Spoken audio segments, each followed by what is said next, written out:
Good morning, I'm Angelo Castro III. I'm Angela, and we are the Castros. We bring you the news. And the views that make you Sometimes we agree. think. Sometimes we don't. This is News and Views. And here are today's headlines. The Senate Blue Ribbon Committee, now under the chairmanship of Senator Ping Lacson, continues its inquiry into flood control projects. Newly elected House Speaker Boji D vows to, quote, not defend the guilty and not shield the corrupt. Agriculture Chief Francisco Chu Laurel Jr. says Congressman Zaldi Co sought import permits for frozen fish. Alas, Pilipinas men face Iran for historic round of 16 spot in FIVB World Championship. Now, first in the news, the Senate Blue Ribbon Committee, now under the chairmanship of Senator Panfilo Ping Lacson, has resumed its probe into the alleged anomalies in flood control projects. Let's watch this. Mr. Chairman, just to clarify, sino po ba yung nakasapina dito? Director General, can you address the question raised by Senator Bam? Mr. President, Mr. Chairman, before he is recognized, just Senator Pangilinan is recognized. just to respond to the question, if they have been subpoenaed and they have not appeared, then they will be asked to explain why they should not be cited either in contempt or that they be that a warrant of arrest be issued for them to be compelled to attend. That's the process now that we are observing.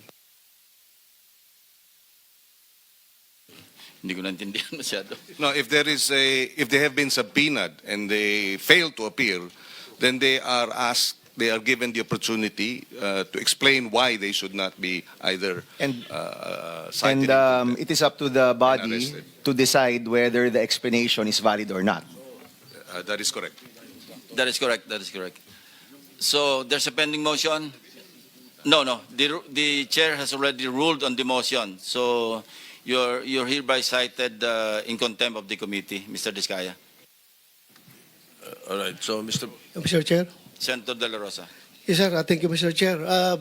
Since the motion was already acted upon by the chairman, another motion coming from this humble representation that if Mrs. Diskaya was subpoenaed and he failed to be present here today with a very, very lame excuse, can this humble representation move for the citing in contempt of Mrs. Diskaya? She's not here, so we'll issue a show cause order first. Show cause order. Thank you, Mr. Chair. Thank you.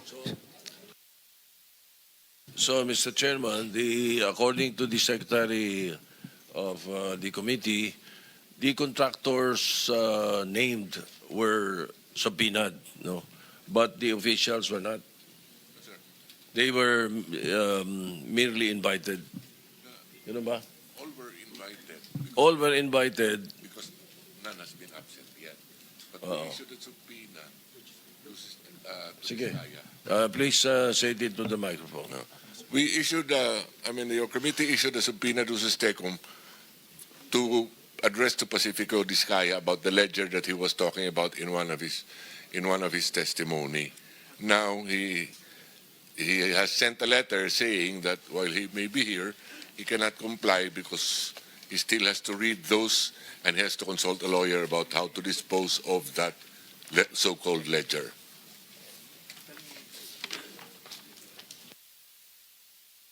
Let us proceed. No, Senator Ontiveros, you have 5 or 8 minutes. Actually, you have 7 minutes and 25 seconds. 25 ba? Tama ba? O, 25. Tama.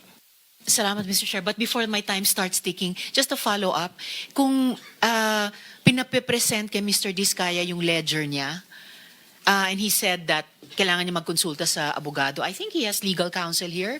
Maybe he should answer to the committee, but hindi pa niya pinipresenta yung ledger na hiningi ng committee, Mr. Chair. Mr. Diskaya.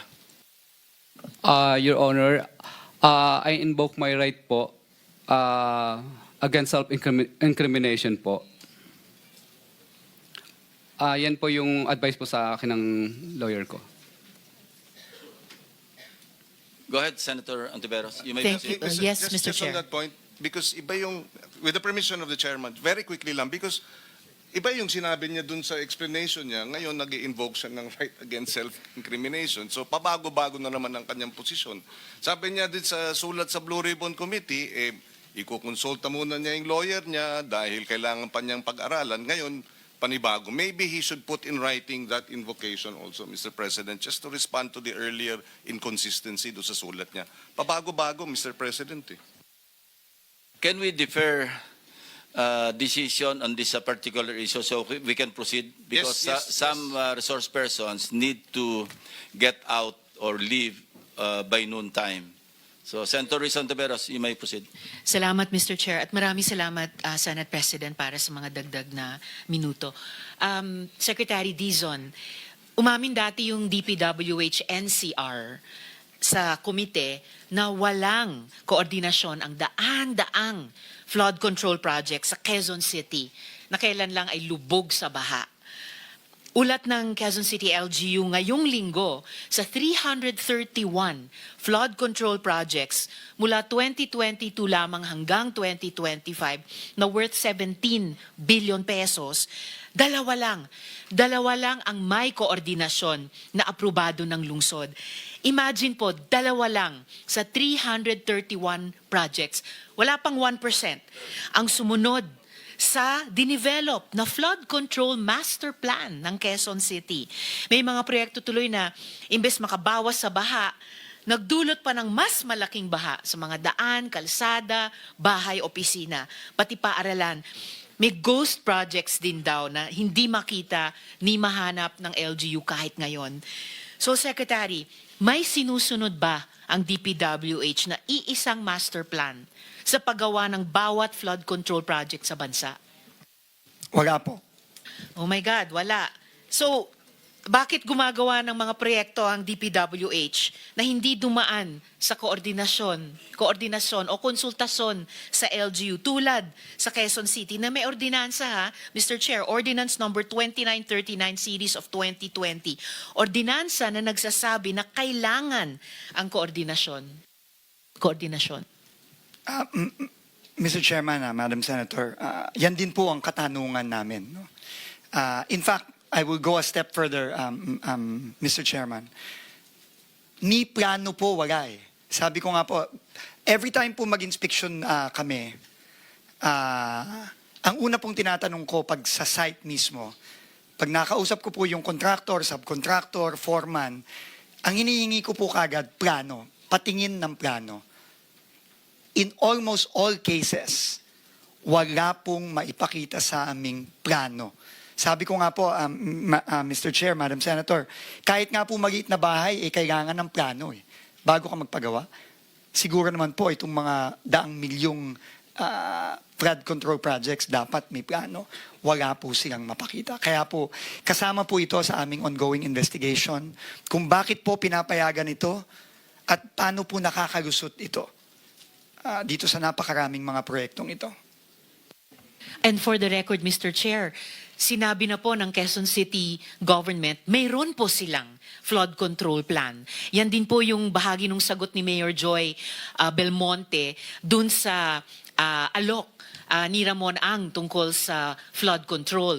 Pinasalamatan niya yon at sinabi, in fact, meron po kaming city flood control master plan na pwedeng makuha yung suporta mula sa private sector. Pero mula sa gobyerno mismo, bakit may master plan itong syudad, at may 331 projects na iginawa ang DPWH, NCR, Quezon City, pero dalawa lang ang coordinated. And I'm only guessing coordinated sa master plan. Ganyan din po ba ang kalakaran, Secretary, Mr. Chair, sa ibang mga syudad o lalawigan tulad ng Bulacan at iba pa? Mr. Chairman, Madam Senator, we are seeing a very, very similar pattern in every area that we visit and in every report that we get. There is little to zero coordination with the local governments, with the province, much less the regional development councils. And just on the master plan po, meron pong the latest finished plan po na meron sa aking pagkakaalam ay nung 2013 No, meron pong plano, meron pong integrated master plan for flood control noong 2013. At meron din pong ongoing ngayon ginagawa ang JICA at ang World Bank. Ongoing po ito at ito po'y matatapos pa lang sa susunod na taon. Yun lang po ang nakita naming mga master plan o ginagawang master plan pagpasok po natin 2 weeks ago. At yung pong latest finished plan 2013, para po yon sa NCR o bansa o Quezon City? Secretary? NCR po. NCR po. At yun din pong ginagawa ngayon ay NCR din po, ang ginagawa ng World Bank at ng JICA. So yung ongoing JICA World Bank Master Plan, matatapos nila by 2026 para din sa NCR. Wala po ba sa ibang mga rehiyon or para sa buong bansa natin? I recall, Mr. Chair, Secretary, na mayroon sa Central Luzon. Tama po ba yon? Meron din pong ongoing din po ng Asian Development Bank ng 18 major river basins nationwide, no? Pero again, ongoing pa lang din po ito. So, mali ba yung alaala ko na mayroong master plan para sa Central Luzon? I seem to remember having read na mayroon. And kung mayroon kasi, dapat sakop pati Bulacan. May reference, kung naalala ko, sa Pampanga River Basin, Mr. Chair, Secretary.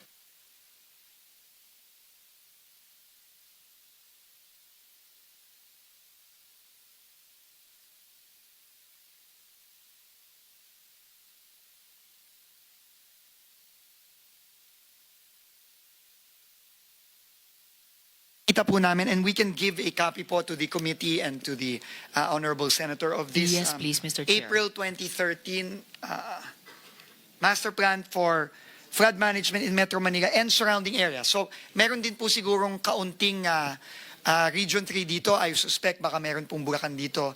Kakahanap pa lang po namin ito, Mr. Chairman, Madam Senator, and we will submit this po to the committee.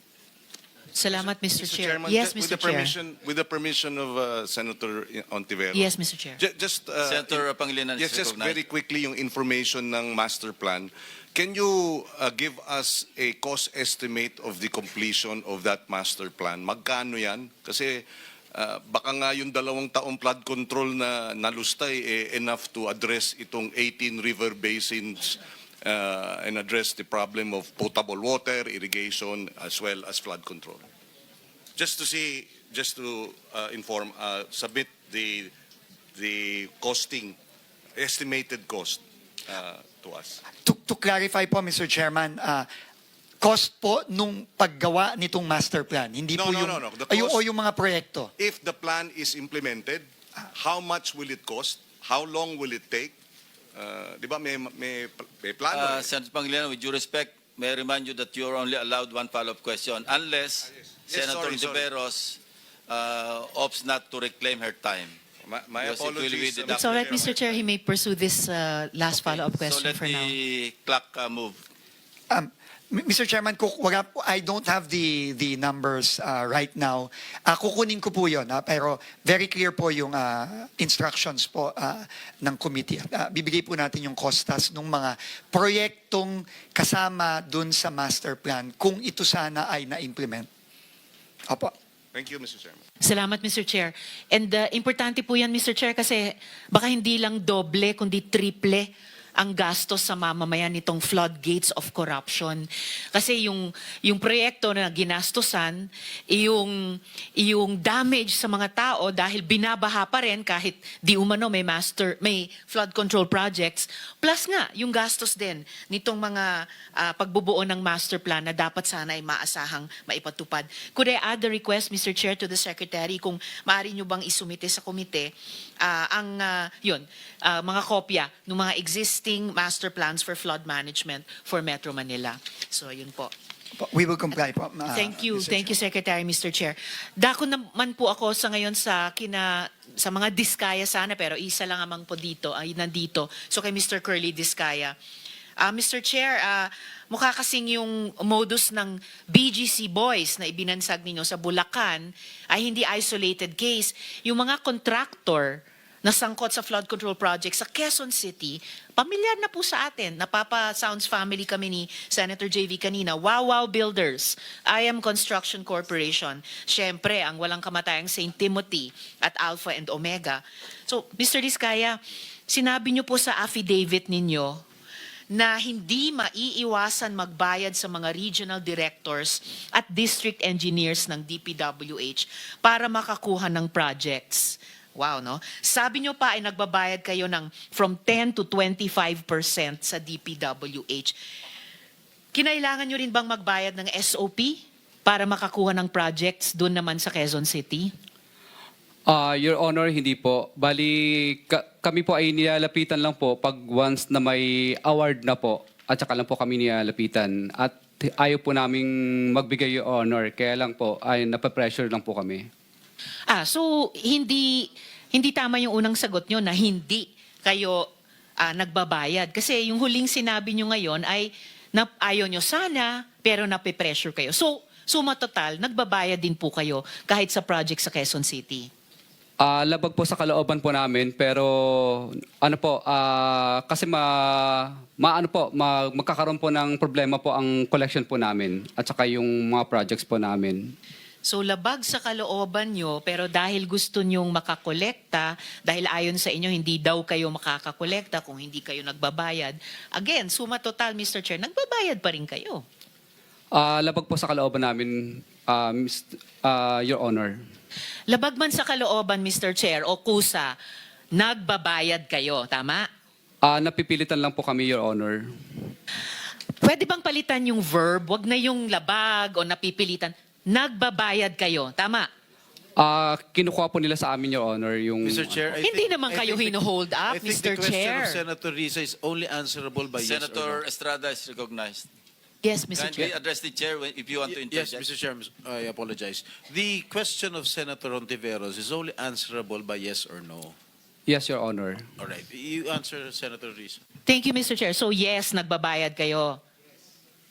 Yes, Your Honor. Yes, hindi kayo hino-hold up. Kayong nang-hold up sa taong bayan. Pag napatunayan namin lahat-lahat nitong mga flood control project scams. Okay, dyan po ba sa Quezon City, nagbibid din ba ang mga kumpanya ninyo laban sa isa't isa?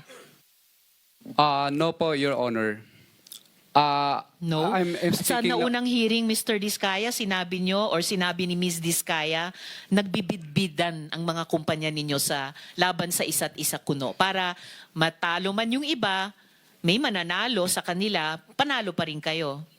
Your Honor, naguguluhan lang po siya ng mga time po na yun. Pero sa records po namin, hindi po naglalabanan at nag-divest na po kami sa mga company po na yun. Bali, ako po yung Honor ay St. Gerard lang po ang aking company. Mr. Diskaya, kanina ang sinasabi nyo, heart condition, diabetes, hypertension. Ngayon sinasabi nyo, naguguluhan lang siya. So, sasabihin nyo, ngayon gusto nyong pag-usapan yung mental health natin. Sir, please just answer the question. Nung nakaraang hearing, sinabi po ni Ms. Diskaya, on record po yan sa komite, na nagbibid against each other yung mga kumpanya niyo. Pinakita ko nga po yung calling cards ninyo sa siyam na komiting iyan. Sabi ng asawa niyo, nagbibid ang mga kumpanya ninyo sa isa't isa. So ganyan din ba ang kalakaran ng mga kumpanya niyo sa Quezon City? Your Honor, sa record po namin, hindi po sila naglalabanan. At ang amin lang pong company doon ay yung St. George lang po ang akin po. At yung sa miss ko naman po is Alpha lang. Dalawang kumpanya lang sa inyong mag-asawa. Pero yung mga kamag-anak nyo, ang controlling persons din dun sa iba pang mga kumpanya. Your Honor, pero hindi po sila naglalabanan sa bidding. So ano yung record po sabi nyo, namin. may kalakaran kayo? Ano bang kalakaran ninyo sa Quezon City ng inyong mga kumpanya? Sumasali po kami sa public bidding. Pag nakikita po namin sa PhilJeps, sumasali po kami para sa public bidding po. Pero bakit sinabi nung asawa nyo na kahit pagkatapos mabasa nyo sa PhilJeps, nagko-compete, hindi lang isa, hindi lang dalawa ninyong mag-asawa, pero yung siyam na kumpanya ninyo sa isa't isa? Your Honor, kinakabahan lang po siya at saka kinakabahan lang po siya. Pero sa record po namin, wala po naglalabanan. Sige, titignan ko ulit yung mga records ninyo ha, at tatanungin ko ulit si Ms. Diskaya pag nagpakita sila ulit sa susunod na hearing. Dahil mahirap pong magsabi ng one thing sa isang hearing at magsabi ng kabaliktaran nun sa susunod. Perjury po ang tawag doon dahil under oath po kayong mga resource persons. Ngayon, may mga nakausap o nilapitan din ba kayong regional directors at regional director at district engineers dito naman sa NCR? Your Honor, wala po. Bali, sumasali po kami sa public bidding. Pag nakakita lang po kami ng mga public bidding na nakapost sa PhilJobs na invitation, tsaka lang po kami pumupunta at sumasali sa bidding. At nagbayad din ba kayo ng 10 to 25% para makakuha ng proyekto? Yan po ang pinipilit po nila kapag kami po ay na-awardan na po ng project at saka po sila nagdadatingan. At pag nagdadatingan sila at pinipilit kayo, nagpapapilit naman kayo, nagbabayad kayo. Your Honor, wala po kami magawa kasi syempre po natatakot kami dahil nagkaroon na po kami ng mga karanasan na nami-mutual terminate po at nami-mutual terminate at saka nagkakaroon po ng right of way problem ang mga project po namin. Pero nagbabayad kayo, 10 to 25% sa Quezon City. Your Honor, yes po, Your Honor. Yes, ay salamat. Isang consistent na sagot so far. Ngayon, sir, doon sa inyong affidavit, Mr. Diskaya, doon po sa inyong affidavit, paano kayo nagbabayad sa mga opisyal? Gaya ng sinabi nyo. Cash ba yan lagi? Cash po lagi. Okay, cash lagi. So, nag-withdraw kayo ng malaking cash sa bangko? Yes po, Your Honor. Yes. Magkano pinag-uusapan natin? Anong range ng bigayan? Your Honor, I invoke my right po, Your Honor, kasi wala pa po akong protection po. Sir, ang protection nyo ay magsabi kayo ng totoo, under oath. Kanina, inamin nyo na nagbabayad kayo ng 10 to 25% sa Quezon City. So, given yung range ng halaga ng mga proyekto nyo sa Quezon City, magkano ang range ng bigayan kapag kayo nagbabayad niyang 10 to 25%? Senator, with the permission of Senator Yes, Tiveros, Mr. Chair. the Senate President is recognized. Mr. Diskaya, bigyan ko kayo ng advice ha. This is not because I am a lawyer. It's because I have been here for ages, since 1992. Ay ako ang pinakamatandang senador dito sa term, hindi sa edad. Mas may edad sa akin yung katabi ko. Meron kayong legislative immunity, huwag kayong matakot. Pag sa hearing kayo nagsasalita, pwede nyo invoke legislative immunity, magsalita kayo. Huwag nyo sabihin yung against self-incrimination. Hindi. There is such thing inherent sa mga committees, yung legislative immunity yung tinatawag. Kung meron kayong gusto ipagtapat ninyo. Hindi pwedeng gamitin sa inyo pag sa hearing nyo sinabi. Na makakatulong kayo sa amin at matutulungan din namin kayo. Yun ang gawin ninyo. Tatanong sa abogado nyo, alam ng abogado nyo yan baka lang, ayaw nyo lang talaga sabihin yung dapat Di ba? Huwag kayong matakot. At meron po kaming maibibigay sa inyong legislative immunity tinatawag. Your Honor, Salamat, okay lang po Mr. ba? Chair. Itatanong ko lang po muna sa legal counsel ko po.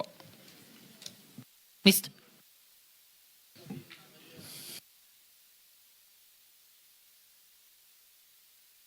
One minute suspension.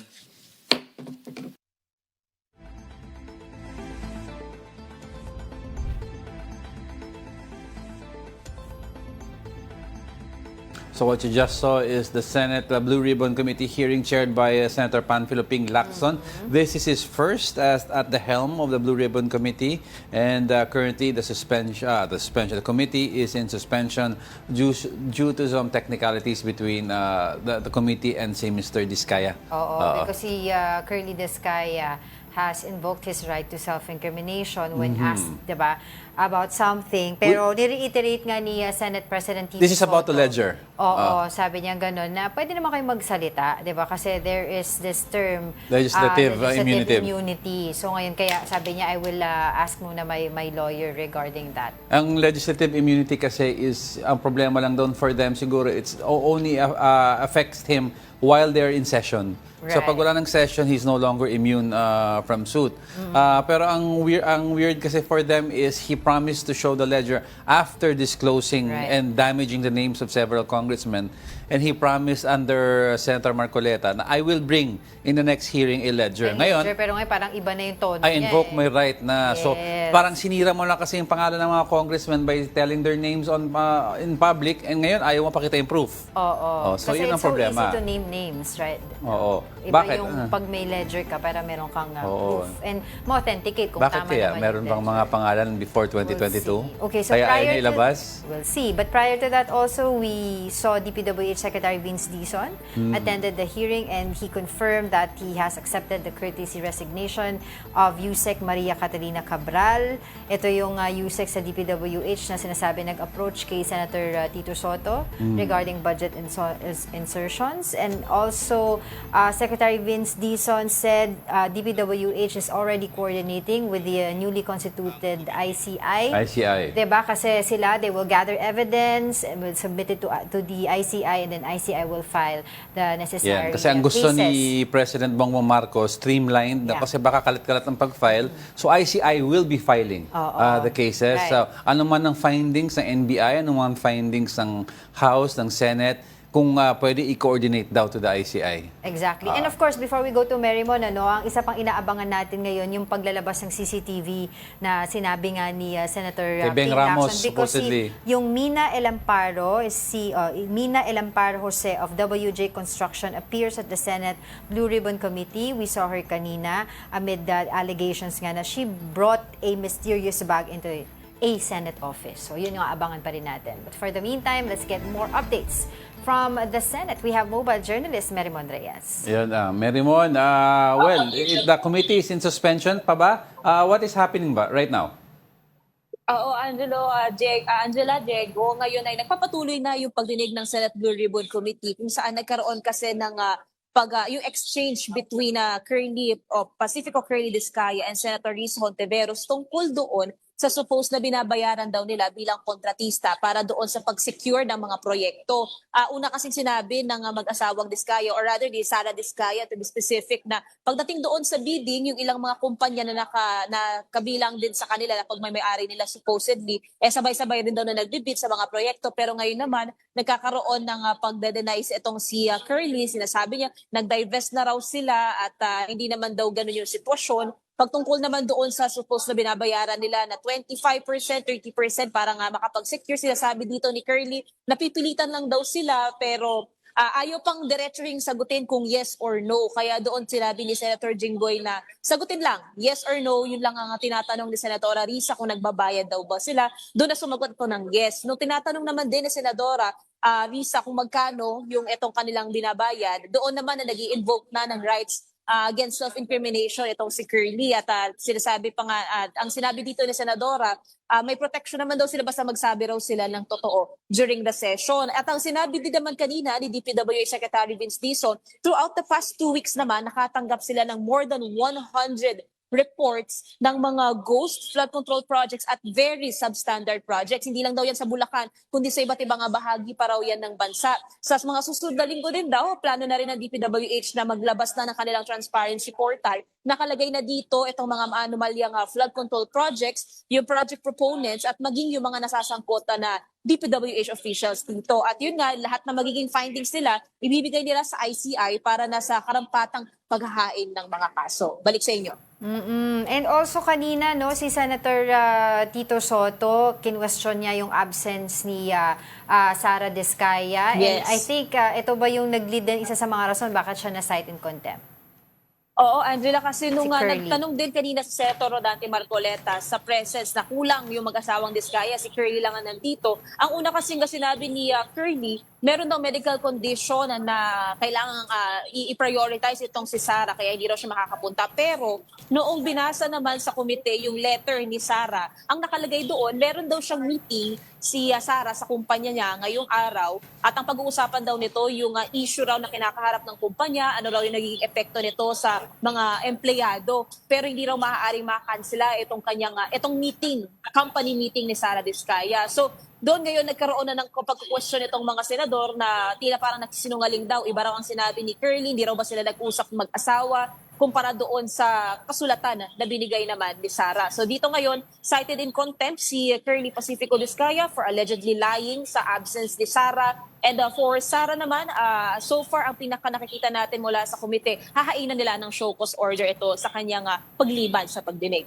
Okay. Aside from Pacifico Curly Diskaya, sino pa yung mga nandiyan dyan ngayon na involved dito sa alleged anomalous flood control projects na mga contractors? Oo, si Mark Alan Arevalo ng Wawa Builders, nandito siya. Mula sa Sims Construction, si Sally N. Santos, nandito rin siya.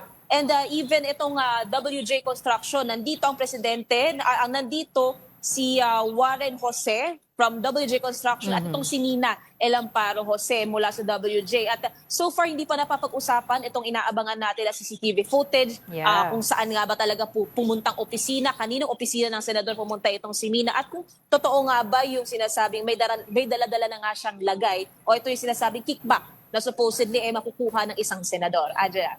Alright, babalikan ka namin dyan. For the meantime, maraming salamat. That was our mobile journalist, Merimon Reyes, live at the Senate. Yan ang inaabangan ko. Oo, yung CCTV. Yung CCTV ng pagdala ng kayo ng office kaya. Alright. Yun, abangan natin. But right now, continues pa rin yung, or ongoing pa rin yung Senate Blue Ribbon Committee on probe dito sa flood control projects. We'll be back with more stories after the break. Keep it here on One News.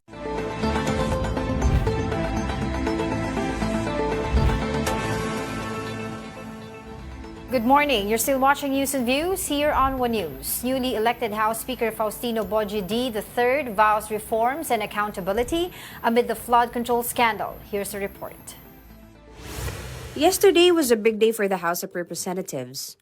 With the resignation of Congressman Martin Romualdez as House Speaker, today, with a full heart and a clear conscience, I tender my resignation as Speaker of the House of Representatives. The greatest act of leadership is the grace to let it go, so that this institution may endure stronger than ever before. and the rise of Congressman Faustino Boji D. for the post. Tinatanggap ko ng buong kababang loob ang hamon ng pagiging Speaker of the House. As the new House Speaker, D faces a flood of problems, starting with the Chamber's probe into irregularities in flood control projects. He vowed that no one will be shielded. Under my leadership, this House will change. I will not defend the guilty, and I will not shield the corrupt. At a recent hearing, contractor Curly Diskaya dropped the names of Romualdez and Ako Bicol Party List Representative Zaldico, as politicians frequently mentioned in questionable transactions. The issues surrounding certain infrastructure projects have raised questions that weigh not only upon me, but upon this institution we all serve. The longer I stay, the heavier that burden grows on me, on this House, and on the President I've always sought to support. Speaker D, meanwhile, assured the public of fair hearings. Kung meron mang mga pangalang nabanggit sa mga pagdinig na ito, may mga tamang forum para sila ay makapagpaliwanag. No rank, no ally, no office will be spared from accountability. Beyond the probe, D said he will focus on the 2026 budget, promising close scrutiny of every peso.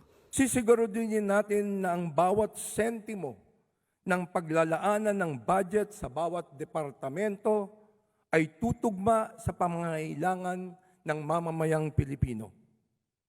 Pagtutulungan nating makapagpasa ng isang maayos at malinis na budget.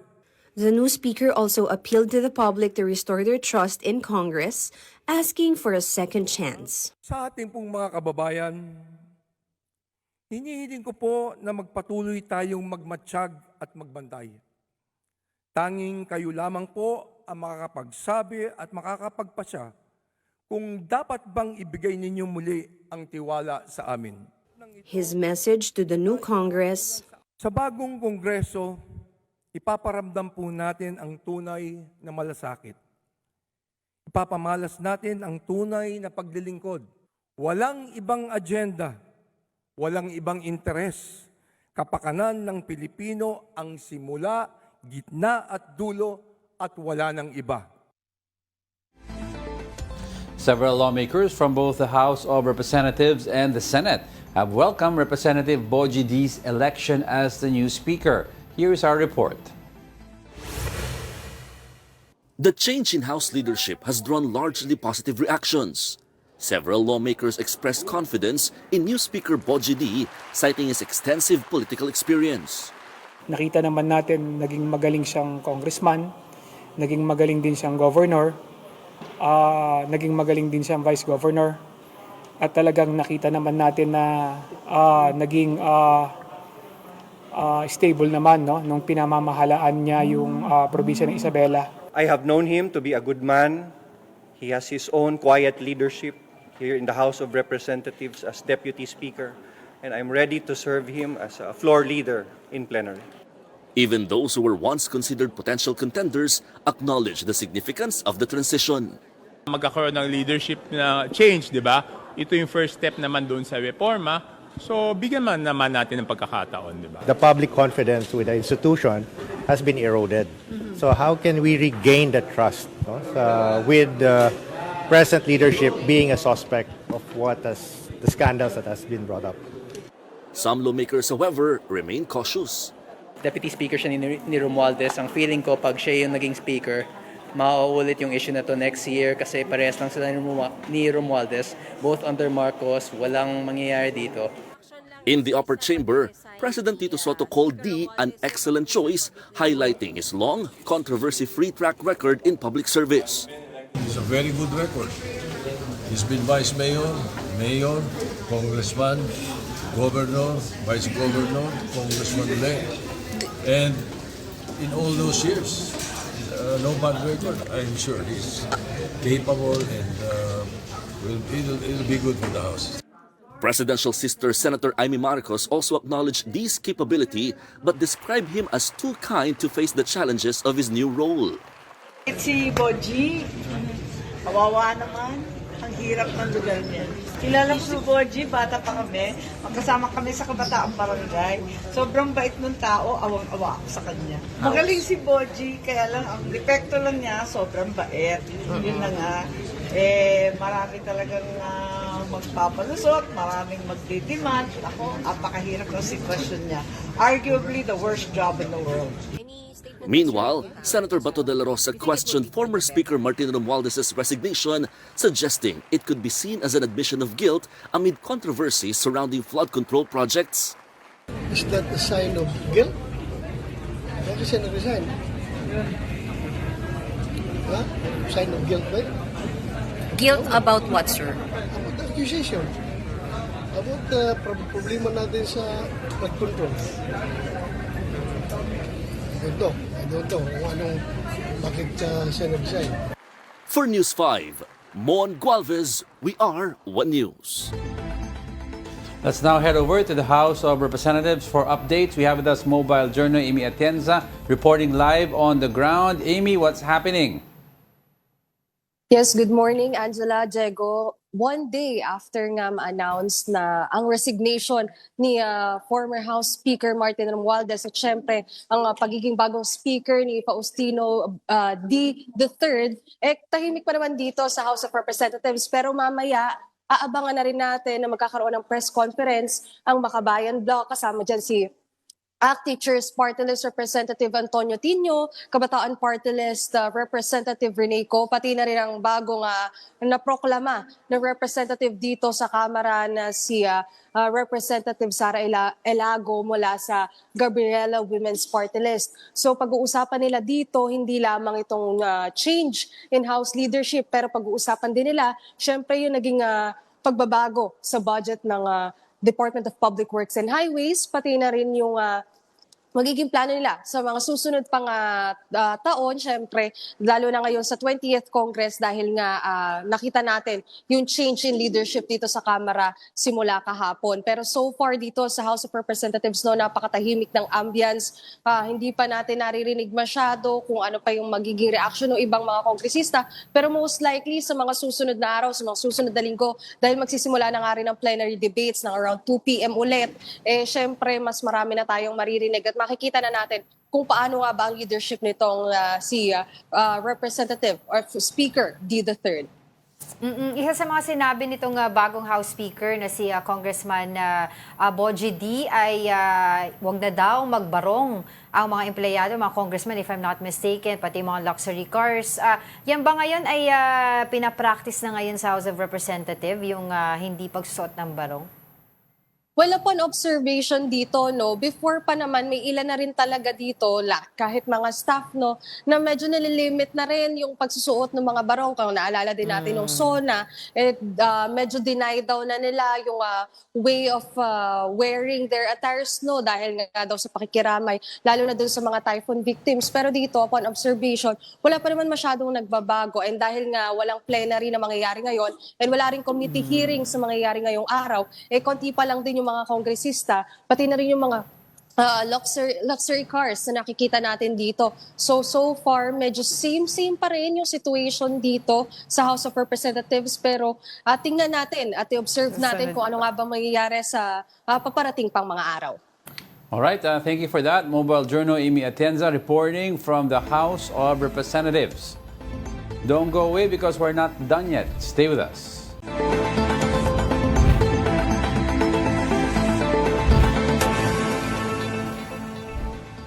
You're still watching News and Views here on One News.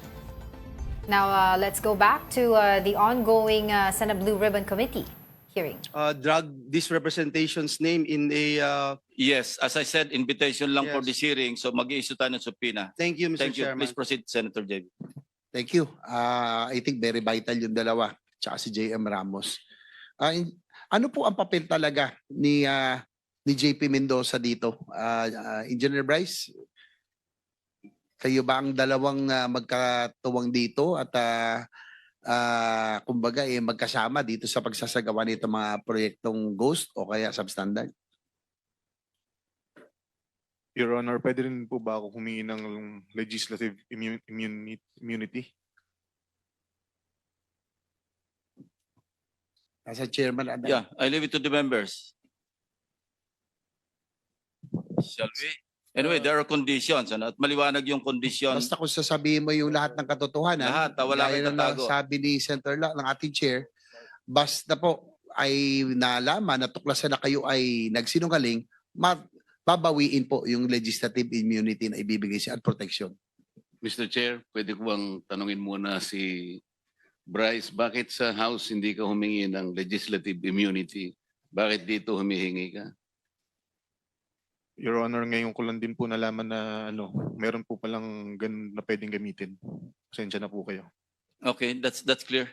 Senator JB. Engineer Bryce, sige, tuloy niyo. Ano po ang naging papel ni JP Mendoza dito? Siya ba ang arkitekto? Isa sa mga arkitekto na BODUS? Your Honor, actually, involved nga po si Engineer JP Mendoza, ako, at saka po si Boss Henry, at saka isa pa po naming project engineer. Sino yung isa pang engineer? Si Engineer Paul Duya po. Mr. Chair, baka if we can also subpoena that Engineer Paul Duya. So ordered. Your Honor. Nandito siya. Please proceed. Your Honor, approve po ba yung yung legislative immunity? Nag-roll na. Apo, maraming salamat po. So, basta siguraduhin mo lang, totoo lahat ang sasabihin mo. Kasi may tatanungin din ako sa iyo. Opo. So ikaw, ito man na siguro yung modus mo para malaman ng committee because in aid of legislation, yan ang gusto natin malaman. Ituloy mo na lang. Ikwento mo na lahat-lahat. Yun nga po, yung project na yan, meron po kaming sharing na pag kumita po, si Boss Henry po merong 40%, ako po may 20%. Si Engineer JP meron po 20% at si Engineer Paul Duya meron din po 20%. 100, lampas na yan ah. Ano yon sa portion nyo lang? Yung sharing po kung magkano po lahat, yun po parang meron pong certain percentage kung magkano po yun naging kita, yun po yung hatian. Pasensya na po, hindi ko lang po naliwanag ng maayos. Pero tanong ko, Engineer Bryce, bakit nyo naisip yung ghost? Kasi alam mo, minsan matatanggap pa natin kung may konting pakinabang pero gagawin nyo yung proyekto eh. Ito wala talaga. Paano nyo naisip? Bakit ba? Ano rason? Tumaas ba tara? O tumaas ang cost? Bakit hindi nyo ginawa yung mga proyekto? And isa na nga rin pong isa na rin pong kasagutan yung tumaas po ang tara. Ano po yung tarang nyo? Kanino napupunta? Sa proponent daw po, sabi ni Boss. Honest, wala po akong direktang pakikipag-usap sa proponent. Engineer Alcantara, DE. Sino po yung Sabi mo, proponent? Boss Angeles, yung dating DE yan, di ba? Raul Angeles? Hindi po, wala po akong binanggit na Angeles po. Sorry. Engineer Alcantara, sino po yung proponent na sinasabi ni Bryce? Hindi ko po alam sa kanya, Your Honor. Every time po na may tatanong sa kanya, puro po ang turo sa akin. Maliwanag ba naman po rito na sinasabi ng mga contractor na sila po ang kausap dyan, Your Honor. Hindi, pero under oath po kayo, Engineer Yes, sir. Alcantara, para mabawasan na nyo. Turuan nyo na kami, malaman na, tulungan nyo na kami malaman ng katotohanan. Total, andyan na kayo sa ganitong posisyon, sitwasyon.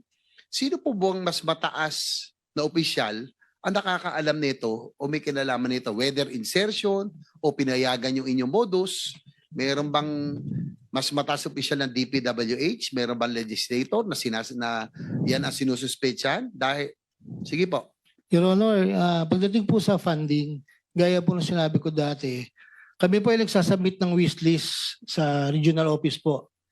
Wishlist po na nanggagaling sa amin. At after po niyan, sinasabit po nila sa central office.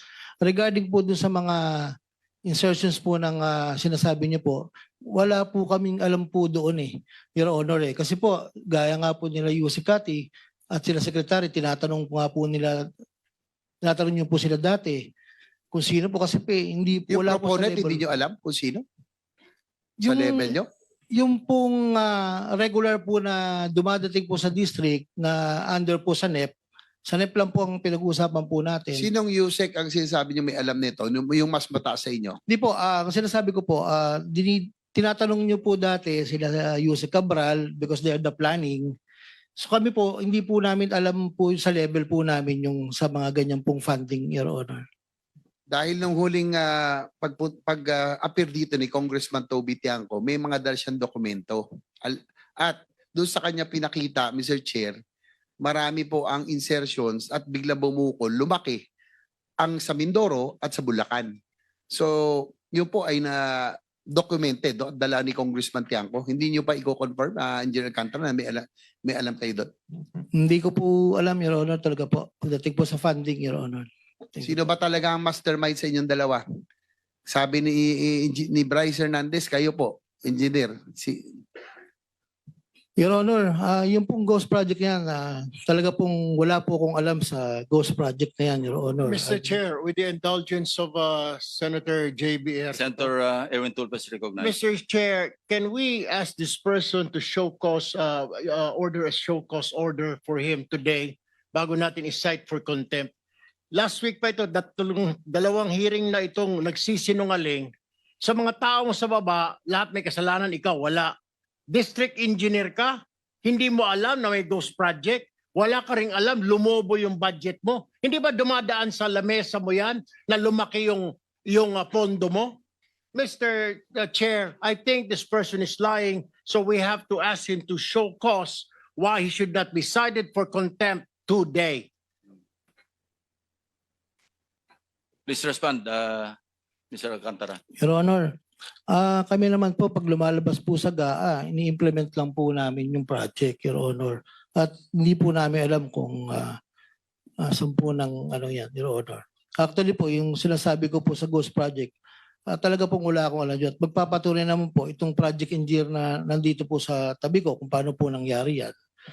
Yung pong sinasabi ng project engineer na Paul Duya, ay kasama po nila yan, Your Honor. Mr. Chair, unacceptable, and therefore I will... Again, that is the ongoing Senate Blue Ribbon Committee hearing on the anomalous flood control probe. We will get back to that later on. But for the meantime, in weather, Pag-asa is monitoring 2 tropical cyclones within the Philippine area of responsibility. Tropical Depression Mirasol was last spotted some 165 kilometers west of Calayan, Cagayan, while Tropical Depression Nando was located 1,225 kilometers east of southern eastern Luzon. Mirasol is expected to intensify further but is already on its way out of PAR. Nando, meanwhile, is forecast to move slowly northwestward over the Philippine Sea. It will continue to intensify and may reach typhoon category by Saturday. For now, signal number 1 remains up over several areas due to the typhoon or TD Mirasol. These are Batanes, Babuyan Islands, western portion of mainland Cagayan, Apayao, northern portion of Abra, Ilocos Norte, and northern portion of Ilocos Sur. The Department of Justice has approved the filing of 2 counts of sex trafficking charges against Gawad Kalinga founder Tony Meloto.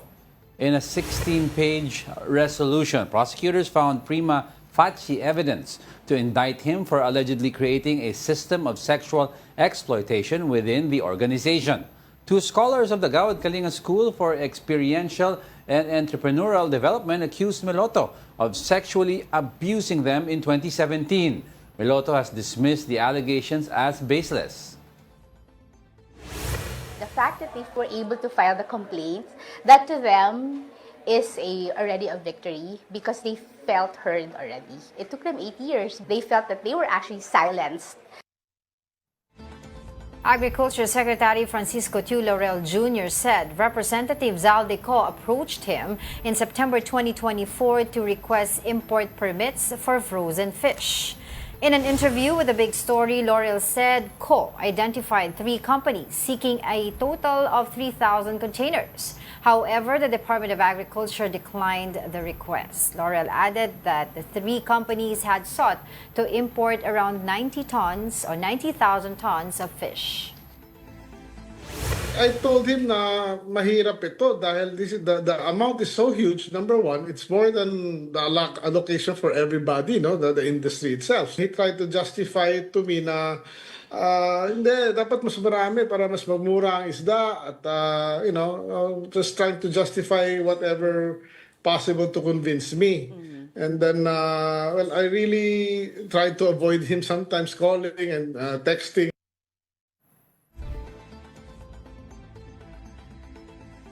Alas, Filipinas men are eyeing a historic berth in the round of 16 of the FIVB Men's Volleyball World Championship. They take on world number 13 Iran today at 5:30 p.m. at the Mall of Asia Arena. The winner will move on to the knockout stage and be the last Asian team standing. On Tuesday, Alas, Pilipinas stunned Egypt in 4 sets to record the country's first ever win in the World Championship. Head coach Angelino Frigoni is keeping his players focused. He reminds them to celebrate the breakthrough but to stay grounded as they aim to take Philippine volleyball to greater heights. Ayun, so exciting yan, di ba? If ever we make it, the last Asian team standing, that's an honor in itself. Oh, Iran. Malalaki yung mga Iran yan sa their lineup. Good luck sa Alas Pilipinas. Good luck do or die pala yung clash na. Do or die clash. Alright, before I let you go from news and views, I'd like to leave a quote. Also about corruption again. Power does not corrupt men. Fools, however, if they get into a position of power, corrupt power. George Bernard Shaw. That wraps up today's episode of News and Views. By the way, we will continue to air the ongoing Senate Blue Ribbon Committee hearing on One News. Meantime, join us again tomorrow. I'm Angela Lagunsad Castro. I'm Angelo Castro III. We are One News. All sides, all the time. Halos 1 trillion in the past 10 years, in the past 8 to 10 years. Matagal ko nang hinihingi, paulit-ulit ko nang hinihingi mula pa nung first hit.